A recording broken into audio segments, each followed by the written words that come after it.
Good morning, all of you. Welcome back. आज हम लोग जो है पिछले अपने पिछले जो क्लासेस थी उसमें हमने डिस्कस किया प्रॉब्लम या था हमने, बट आज हम failure of the tension members की बात करेंगे। तो अभी इनिशियल जो टॉपिक हम डिस्कस कर रहे थे टेंशन मेंबर्स से, उसमें हमने आपको बोला था कि नेक्स्ट वीडियो में हम regarding to the failure of the tension member, मतलब टेंशन मेंबर किस प्रकार से फेल होता है इसके बारे में हम बात करेंगे। तो अब उसी से रिलेटेड जो है अभी तक हमने तो बेसिक प्रॉब्लम तो देखी, बट अभी हमने इस पर नहीं बात किया कि टेंशन मेंबर कैसे फेल हो रहा है। ओके, तो नाउ द स्लाइड।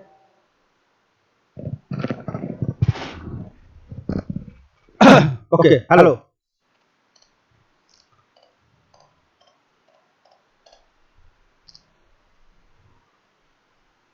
नाउ तो सब देखिए, किसी भी टेंशन मेंबर्स में तीन तरह के फेलियर्स होते हैं। Then first one is the called gross section yielding, second one is called net sectional yielding and third one is the called block shear failure. तो हम वन बाय वन जो है इन सभी को डिस्कस करेंगे, बट आज के वीडियो में कोशिश करते हैं कि मिनिमम कम से कम ग्रॉस सेक्शन यील्डिंग और नेट सेक्शनल रप्चर्स के बारे में हम जो है डिस्कस कर लें।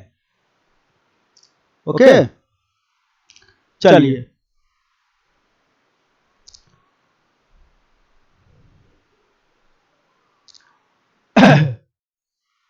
A tension member can fail by reaching one of the two limit state as state above। तो जैसे टेंशन मेंबर क्या होता है कि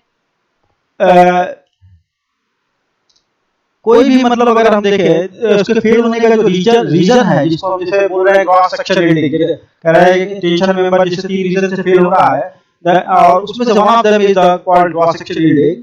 तो gross section yielding is nothing but its excessive deformation in the member और फ्रैक्चर ऑफ नेट सेक्शंस। तो ये दोनों चीजें एक ही हैं। जब एक्सेसिव डिफॉर्मेशन होगा तो उसको हम एक्सेसिव डिफॉर्मेशन को ही हम ग्रॉस सेक्शन यील्डिंग के टर्म से जानते हैं। तो आप ग्रॉस सेक्शन यील्डिंग को एक दूसरे सिंबल से भी आप समझ सकते हैं, and that's called excessive deformation in the member. ठीक है, उसी को हम फ्रैक्चर भी बोलते हैं या net section fracture of the net section भी बोलते हैं। So far as the limit of the gross section yielding is concerned, a tension member is strong with the stand load up to the ultimate load without failure। ठीक है, तो जब हम tension members की बात करते हैं तो दो चीजें तो सबसे पहले आती है कि जो टेंसाइल फोर्सेस लगता है वो हमेशा एक्सियल डायरेक्शन में लगता है। ठीक है, इसको इन पॉइंट्स को कवर करने के लिए हमने यहाँ पे लिया है एक टर्म। देखिए, tension members can sustain load up to the ultimate load without failure. The elongation of the member at this load would be nearly 10 to 15% of the original length. तो जब कोई टेंशन मेंबर फेल होता है, ठीक है, ultimate load तक तो वो बियर करता है, लेकिन जब वो फेल होता है तो फेल होने से पहले जो है मेंबर फेल होने से पहले वो क्या करता है, कितने परसेंट 10 to 15% जो है वो लगभग बता रहा हूं मैं, ओरिजिनल लेंथ का 10 to 15% जो है उसके अंदर जो है इलोंगेशन मेंबर्स के अंदर आता है, या ये कह सकते हैं कि उतने इलोंगेशन तक वो मेंबर जो है बियर कर सकता है। Okay, gross section yielding is nothing but it's excessive deformation in the case of the excessive deformation। so अब इन चीजों को हम प्रैक्टिकली कैसे अपने न्यूमेरिकल फॉर्म में प्रैक्टिकली कैसे हम उसको कन्वर्ट करें, तो उस पर हम आना चाहेंगे। Hence in design of tension members the yield load is usually taken as the limiting load। ठीक है, तो देखिए टेंशन मेंबर्स की डिजाइन में अगर हम बात करें तो that's Fy is very important and that's called yield stress। ठीक है, तो Fy play a very important role। तो जैसा कि अभी हमने आपको बताया था कि अगर आप पिछली स्लाइड देखें तो हम लोगों ने यहाँ पर कुछ दिन पहले मैं डिस्कस कर रहा था, आपको दिखाते हैं जरा कि कम टू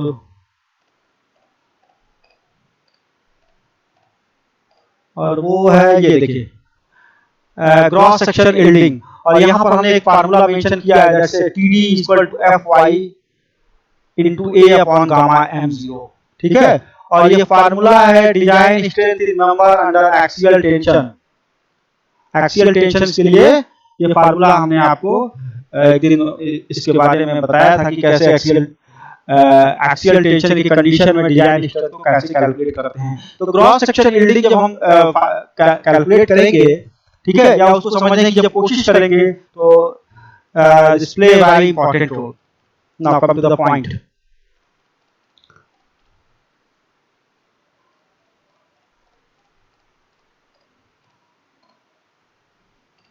Okay.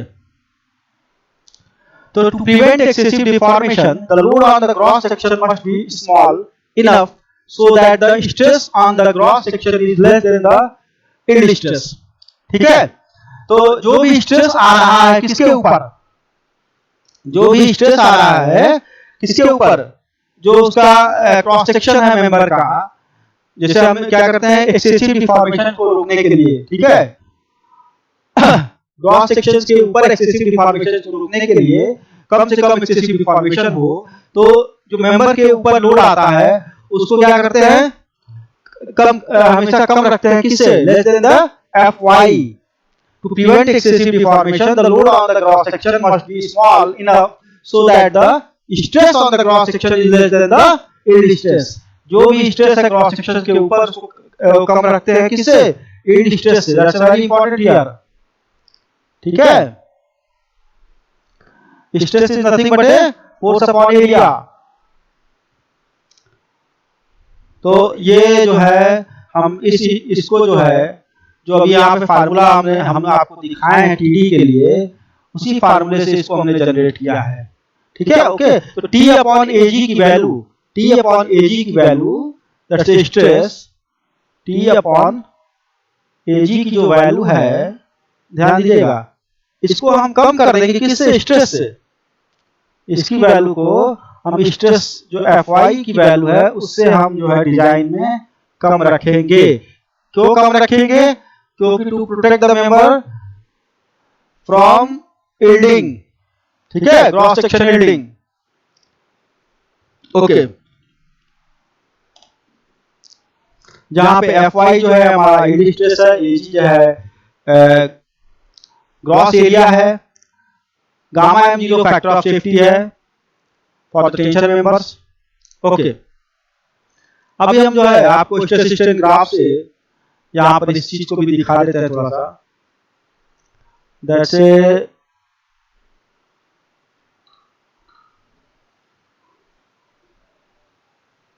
ये देखिए आप, ये अल्टीमेट स्ट्रेस है, ये अल्टीमेट स्ट्रेन है, ओके, ये स्ट्रेन है। यहां पर जो वैल्यू है दैट्स कॉल्ड यील्ड स्ट्रेस, और इसके सामने जो है स्ट्रेन है that's ultimate yield strain. Okay, ये अल्टीमेट की बात हो रही है, दैट्स Fu जो आता है हमारा, ये अल्टीमेट पॉइंट है। और यहाँ पर ये जो लाइन शो कर रहे हैं हम, टॉप लाइन देखिए, दैट्स Fu, ओके, और ये जो है अल्टीमेट स्ट्रेन है इस लाइन पर, that will show here now. Okay, now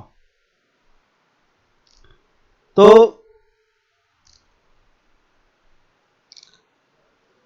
जब हम T की वैल्यू को, then T is less than Ag into Fy। अब देखिए यहां पर, now T is less than, हम Ag को इधर ला रहे हैं, Ag into Fy। Is that clear now? फिर देखिए अभी यहीं से स्टार्ट करते हैं, जहां पे T is the factor design tension है, that's T is the factor design tension. Okay now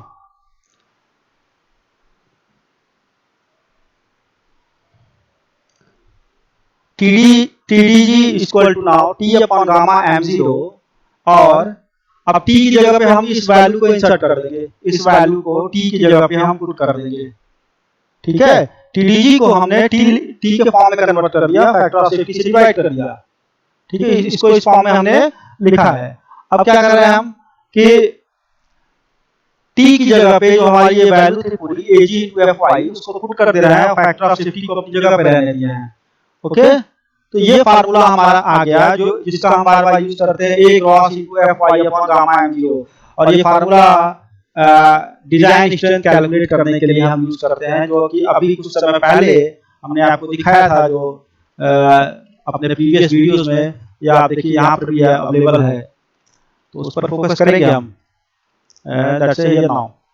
देखिए, तो एक दिन हमने आपको ये बोला था कि ये कहाँ से फार्मूला आ रहा है, कैसे हम इस वैल्यूज को इंसर्ट कर रहे हैं, that's TD equal to FY to A upon gamma M0। तो उसके बारे में हम यहाँ पर थोड़ा सा आपको एक्सप्लेन करके ये चीजों को दिखाने की कोशिश की है यहाँ पे। ओके, कि ये वैल्यू कहाँ से आई है। ओके, चलिए अब आते हैं प्रॉब्लम पे कि क्रॉस सेक्शन यील्डिंग जो था, एक प्रकार से सिंपल लैंग्वेज में हम समझे, to prevent the excessive deformation the load on the cross section must be small enough, कम हो, so that the stress on the cross section is less than the AD stress. तो जो excessive deformation हो रहा है जो भी cross section है, जो क्रॉस सेक्शन इज द जो भी मेंबर का एंगल सेक्शन है, टी सेक्शन है, जो भी सेक्शन है व्हाटएवर मे बी, तो उस सेक्शन पे लोड कम हो, स्मॉल हो, तो उसको कम करने के लिए हम जो मेंबर के ऊपर जो स्ट्रेस अप्लाई कर रहे हैं वो यील्ड स्ट्रेस से कम रखने की कोशिश कर रहे हैं। इसीलिए हम वहां पे FY से कभी ज्यादा ले लेते हैं, FY से कम ले लेते हैं। तो इस पूरे जो अभी जो मैं बता रहा था, इसका पर्पज यही था कि एक आपको मोटा मोटी आइडिया दे सके कि वो क्या सोच रहा है। Okay, AG is the cross section area, gross area of the cross section, FY is the yield strength, and gamma M0 is the safety factor. Okay. अब जब भी हम क्रॉस सेक्शन हम फाइंड आउट करेंगे, ठीक है, जैसे प्रॉब्लम में जब हमें कहेगा कि calculate the cross sectional yielding, तो हमको क्या करना है, हमको बस एज इट इज जो है इस चीजों को वहां पे पुटअप करना है, FY की वैल्यू को, या फिर एक ग्रॉस एरिया जो है, फैक्टर ऑफ सेफ्टी है, सबको इंसर्ट करके हम जो है डिजाइन स्ट्रेंथ जो है वहां पे फाइंड आउट कर लेंगे।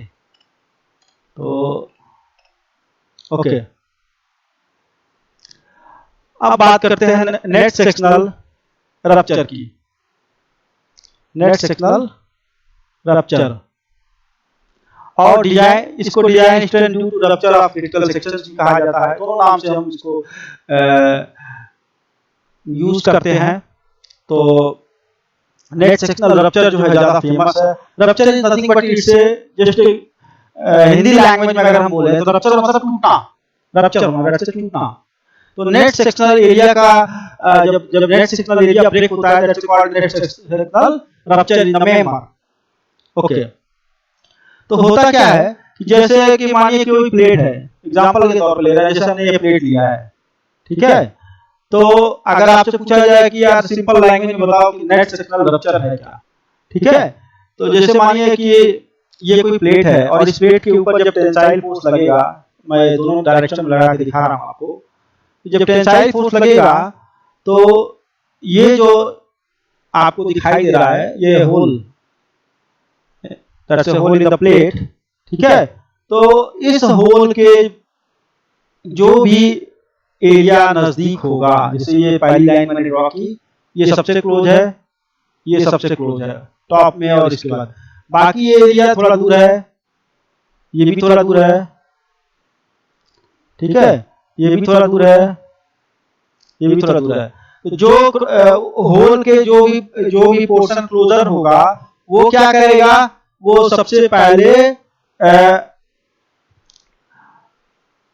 धीरे धीरे धीरे धीरे एफ वाई की तरफ, यानी कि अब जो भी इसकी स्ट्रेस होगी उसकी तरफ जो है मूव करेगा, ठीक है, यानी कि वो इलास्टिक रीजन की तरफ सबसे पहले बढ़ने लगेगा, ठीक है। उसके बाद कुछ समय के बाद, अब देखिए इस फिगर में दिखा रहा हूं आपको, जो एरिया मानिए यहाँ पर होल था, तो अगर इस पोर्शन पर होल है तो जो एरिया इसके क्लोज होगा, मानिए लाइन में प्लॉट कर रहा हूँ और ये लाइन सबसे क्लोज है, तो ये जो है अपनी इलास्टिक रीजन्स में पहले बढ़ेगी। तब तक जब ये थोड़ा सा आगे बढ़ जाएगी इलास्टिक रीजन्स में, तो क्या होगा, जो एरिया थोड़ा सा दूर वाली लाइन पर है, मानिए सपोज ये पॉइंट ले रहा हूँ मैं, पॉइंट पी ले रहा हूँ, तो पॉइंट पी पर जो भी मटेरियल्स है प्लेट के, तो वो क्या होंगे, वो धीरे धीरे जो है अब आगे बढ़ना स्टार्ट करेंगे, ठीक है। तब तक क्या होगा कि जो हमारा पॉइंट ओ है, जो हम इनिशियल पॉइंट ले रहे हैं, वो थोड़ा और आगे बढ़ जाएगा, ठीक है। तो सपोज दैट कि जब पी स्टार्ट हुआ उस समय ओ जो है वो कहां पहुंच गया, in the range of the, मानिए उसकी जो इलास्टिक लिमिट थी वहां तक पहुंच गया, अब पी स्टार्ट हो रहा है, ठीक है। फिर उसके बाद पी जब तक इलास्टिक तक पहुंचेगा तब तक जो है वो उस इलास्टिक रीजन से आगे निकल जाएगा और वो इलास्टिक प्लास्टिक रीजन में इंटर कर चुका होगा। और इलास्टिक प्लास्टिक रीजन के बाद मैं एक और रेंज ले रहा हूं and that's called plastic region. उसके बाद मैं एक और लिमिट ले रहा हूं और उसको मैं बता रहा हूं कि ये प्लास्टिक रीजन है। Is that clear now? तो फिर क्या होगा कि अब जो P के ऊपर वाला होगा, O P और मानिए कोई पॉइंट R है, that is slightly above the P line, okay, P point. तो जब O जो है हमारा इलास्टिक प्लास्टिक रेंज से और आगे की तरफ बढ़ा तो वो जाएगा प्लास्टिक रेंज में, ठीक है ना। इलास्टिक प्लास्टिक से आगे बढ़ेगा और वो मूव करेगा प्लास्टिक रीजन में। तो जब वो प्लास्टिक रीजन में पहुंचेगा तब तक P वाला क्या होगा, P वाला इलास्टिक प्लास्टिक रीजन में इंटर कर चुका होगा, ठीक है। And that's the region is called elastic plastic, that's called elastic plastic.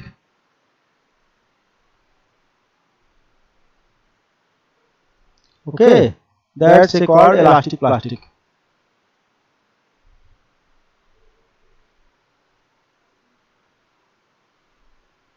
Okay, तो इस तरह से क्या होगा, जब पूरे के पूरे जो है धीरे धीरे आगे बढ़ते बढ़ते बढ़ते जो है एक पर्टिकुलर पोजीशन पे पहुंच जाएंगे और उस पोजीशन पे क्या है सभी प्लास्टिक रीजन्स में आ जाएंगे, धीरे धीरे वो मेंबर फेल कर जाएगा।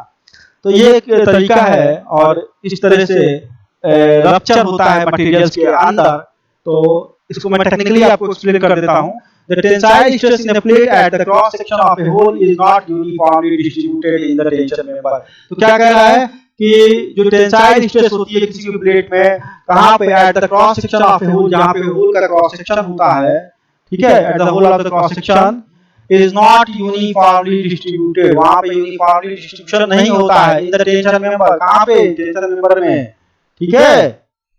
तो क्या होता है, in statically loaded tension members with a hole, the point adjacent to the hole reaches yield stress first, जो मैं अभी बता रहा था।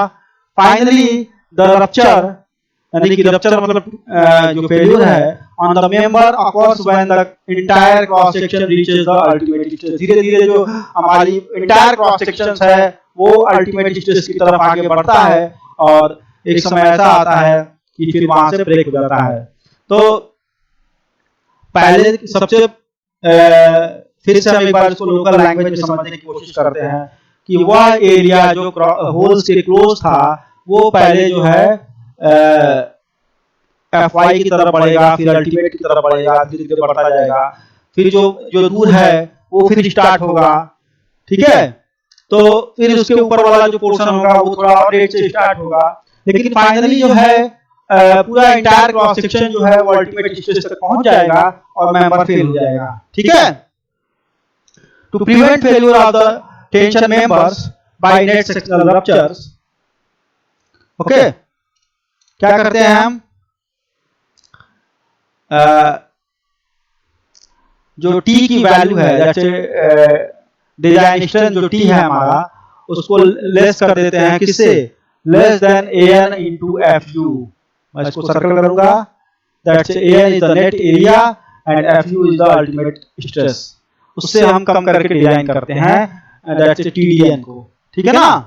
तो and then divide by factor of safety this whole value, okay, gamma m1, okay, and one another factor 0.9 is added as per IS code to reduce the approximate 10% value of this whole TDN, that's the net sectional rupture of the member, okay। चलिए, तो आज जो है, आज के videos के लिए जो है हम रहने देते हैं। देखिए यहाँ पे हमने कुछ फिगर्स दिखाए हैं। देखिए अगर आप थोड़ा ध्यान देंगे, डिस्ट्रीब्यूशन ऑफ स्ट्रेसेस से रिलेटेड ये फिगर है कि किस प्रकार से स्ट्रेस में डिस्ट्रीब्यूशन हो रहा है। तो पहले देखिए इलास्टिक स्ट्रेस डिस्ट्रीब्यूशन की बात कर रहे हैं हम, ठीक है। उसके बाद जो है नॉर्मल स्ट्रेस स्ट्रेंथ कंडीशंस है। तो शुरू में देखिए जो फिगर्स बनता है, ये देखिए ध्यान दीजिए, ऐसे जनरेट होता है ये लाइन, ठीक है ना, एक कर्व लाइन आती है इनिशियल कंडीशंस में। क्यों? क्योंकि जो पोर्शन ज्यादा टॉप लाइन पर देखिए ये ज्यादा क्लोज था, तो ये जल्दी अल्टीमेट स्ट्रेस की तरफ बढ़ जाएगा, और जो पोर्शन दूर था वो धीरे धीरे बढ़ रहा है। तो जो हमारा शेप आ रहा है वो शेप कुछ इस तरह फॉर्म हो रहा है, ये लाइक दिस नाउ, ओके।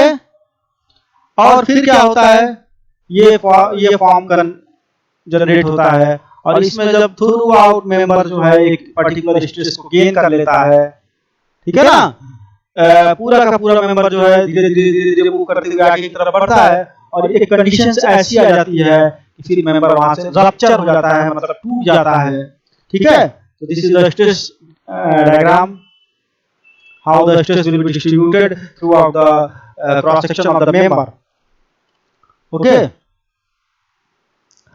इस फार्मूले को भी हमने आपको दिखाया है, it's also available in the books, so you use notes और बुक्स व्हाटएवर में भी, ठीक है।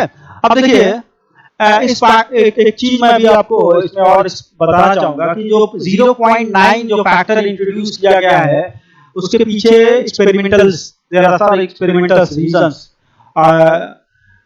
ये फैक्टर जो इंट्रोड्यूस हुआ है 0.9 उसका एक बहुत बड़ा रीजन है, क्योंकि जैसे हमारे पास जो FY के लिए जब हम डिजाइन करते हैं, जैसे for the cross section yielding की अगर हम बात करते हैं, तो उसमें इस प्रकार के फैक्टर्स को हम इंट्रोड्यूस नहीं करते हैं, ठीक है ना। जो देखिए, सॉरी बैक आइए थोड़ा सा, देखिए जो क्रॉस सेक्शन यील्डिंग का जो फार्मूला है, ये देखिए इसमें जो है हम किसी प्रकार का फैक्टर जो है इंट्रोड्यूस नहीं कर रहे हैं, ठीक है। लेकिन नेट सेक्शनल रप्चर्स की कंडीशंस में हम फार्मूले को इंसर्ट करते हैं।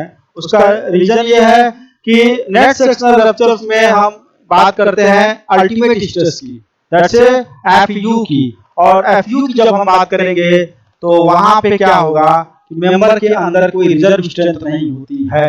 यहाँ पे देखिए एक अल्टीमेट स्ट्रेस की बात हो रही है, और there is no any reserve strength in the member. So ultimate क्या होता है, एक फाइनल पॉइंट होता है स्ट्रेस स्ट्रेन कर्व में, उसके बाद जो होता है मेंबर फेल हो जाता है। तो उस फाइनल पॉइंट्स के लिए जब हम डिजाइन करते हैं मेंबर्स को, तो हम ये कोशिश करते हैं कि फैक्टर इंट्रोड्यूस करके वैल्यूज को थोड़ा सा लगभग 10% रिड्यूस कर दिया जाए। तो 0.9 से मल्टीप्लाई करने से जो हमारी फाइनल वैल्यू है वो थोड़ी सी कम हो जाएगी in the for the design purpose, okay. तो यहाँ लिखा है देखिए factor of 0.9 has been introduced in the equation as there is no reserve of strength of any kind beyond ultimate strength. Ultimate strength के बाद मेंबर के अंदर किसी भी प्रकार का रिजर्व स्ट्रेंथ नहीं होता है, ठीक है। इसीलिए जो है इसको हमको इंट्रोड्यूस करना पड़ता है, ठीक है।